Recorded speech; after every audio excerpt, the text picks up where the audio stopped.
میں نبی ہوتا تو نبیوں جیسی دعا کرتا، مگر میں تو عام بشر ہوں اور گنہگار بشر ہوں۔ میری خواہشات، میری آرزوئیں سب عام ہیں۔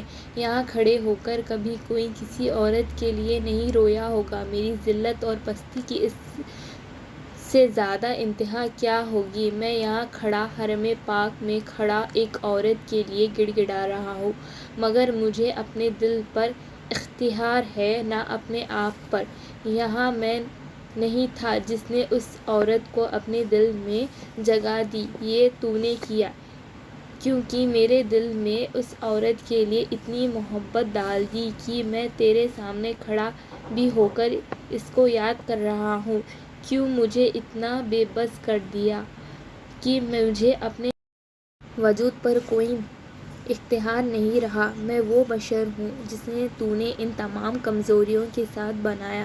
میں وہ بشر ہوں جس نے تیرے سوا کوئی راستہ دکھانے والا نہیں، اور وہ عورت وہ میری زندگی کی ہر راستے پر کھڑی ہے، مجھے کہیں جانے کہیں پہنچنے نہیں دے رہی۔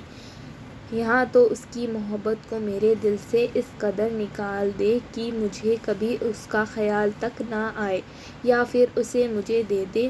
وہ نہیں ملے گی تو مجھے ساری زندگی اس کے لیے روتا رہوں گا، وہ مل جائے گی تو تیرے سوا کسی کے لیے آنسو نہیں بہا سکوں گا۔ میرے آنسوؤں کو خالص ہونے دے۔ میں یہاں کھڑا ہو کر تجھ سے پاک عورتوں میں سے ایک کو مانگتا ہوں، میں امامہ ہاشمی کو مانگتا ہوں۔ میں اپنے نسل کے لیے اس عورت کو مانگتا ہوں جس نے آپ کے پیغمبر کی محبت میں کسی کو شریک نہیں کیا، جس نے ان کے لیے اپنی زندگی کی تمام آزائشوں کو چھوڑ دیا۔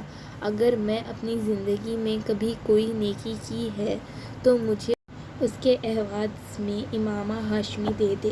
تو چاہے تو یہ اب بھی ہو سکتا ہے، اب بھی ممکن ہے۔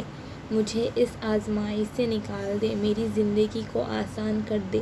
میں 8 سال سے جس تکلیف میں ہوں، مجھے اس سے راحت دے دے۔